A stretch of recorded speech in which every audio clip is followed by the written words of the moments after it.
Welcome to my channel. Ito na naman po si Shelly Vlogs. And yes, for this video guys, samahan nyo kami. Tayo ay pupunta sa may German colony kung saan meron yung mga Christmas lights. And para naman ma-feel natin ang Christmas ngayong 2024 kasi to be honest, dito sa Israel hindi sila nagse-celebrate ng Christmas pero may place dito sa Haifa kung saan may mga Christmas tree and yan on the way kung makikita nyo, Friday pala to ng gabi, so kung makikita nyo yung mga shop na open is owned by Arabs most probably kasi kapag syempre pag Jewish company yan, siguradong nakasara kasi nga siya, but it's closed here.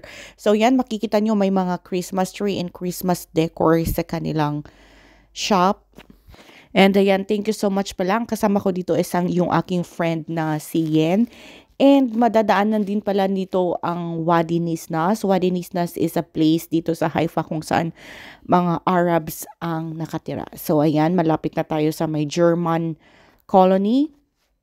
And before sa German colony pala is yung may Catholic Church na dalawa. And doon din naglagay sila ng Christmas lights. Yan kung makikita nyo yan.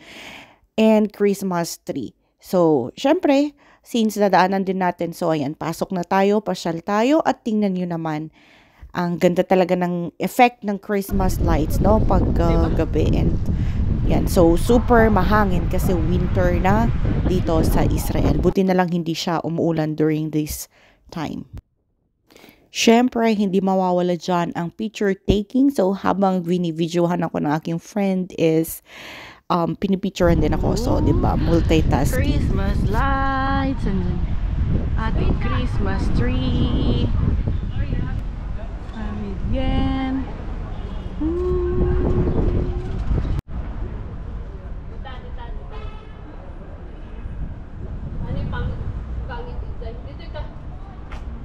Yan, magpa-picture daw sa ating. Ay na, dito eh. So, syempre, mag-aura ulit tayo. And by the way, guys, this was not exactly on December 25 pala kasi ang day off ko is Friday, Saturday. So, ang December 25, nag-fall siya sa Wednesday. Ang day off ko is Friday, Saturday. Usually, ang mga day off namin dito is Friday, Saturday. And yung mga taga-Haifa is Saturday, Sunday. So, yun. So, at least naman, diba? So, ayan, papasok na din tayo sa isang church.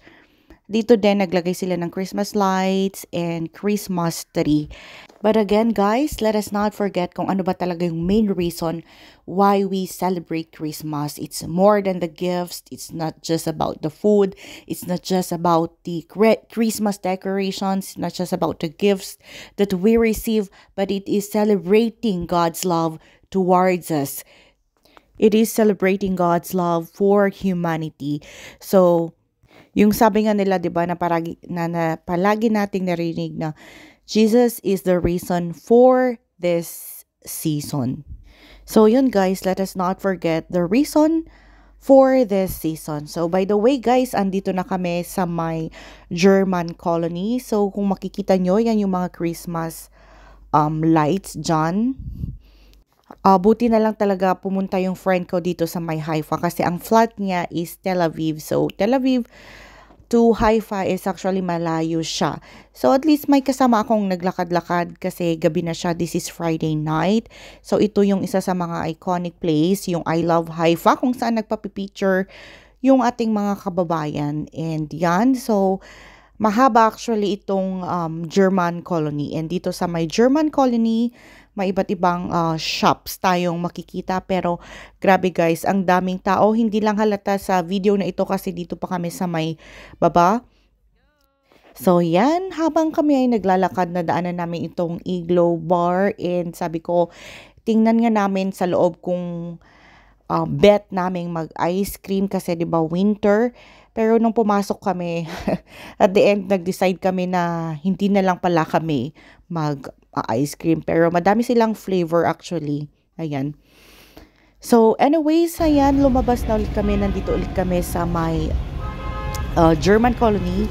And minute ko yung mga video na to, vinoice over ko kasi as in talagang malakas yung mga sounds, maingay, and hindi ko alam bakit sa video parang mga walang masyadong tao, pero may mga tao guys, marami ding mga tao na naglalakad kasi isa din ito sa mga tourist spots na pinupuntahan dahil nga sa mga yan Christmas lights. And dito din sa may banda na to nilalagay yung malaking Christmas tree, and tingnan nyo naman yung kanilang Christmas decors, diba? Ang ganda. And of course, ayan, syempre mag-picture-picture and mag-aura-aura ulit tayo. So anyways guys, Merry Christmas sa ating lahat and Happy New Year na din.